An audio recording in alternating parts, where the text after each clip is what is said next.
কোনোভাবে অপপ্রচার চালিয়ে কোনোভাবে ভুল ভাল বুঝিয়ে তারেক রহমানের কাছ থেকে নমিনেশন বানিয়ে নিয়েছে।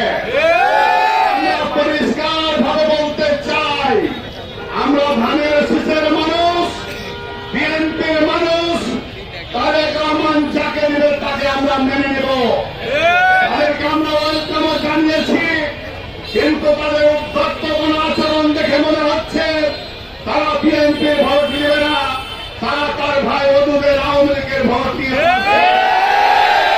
তাই আমরা বলতে চাই, আমাদের পার্টির চেয়ারম্যানকে বলতে চাই, আপনি জনগণের সাথে ছিলেন, জনগণের সাথে আছেন, জনগণ আপনাকে ভালোবাসে। জনগণের কথা মাথায় রেখে এইসব অবৈধ, এইসব হাসিনার দালালদেরকে আপনি প্রত্যাখ্যান করে চাপায় না বলে যাকে ইচ্ছে তাকে নমিনেশন দেন। এই জেলার প্রত্যেকটি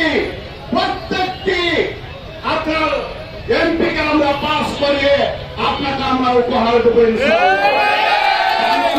বন্ধুগণ, আমি আমার বক্তব্য শেষ করছি।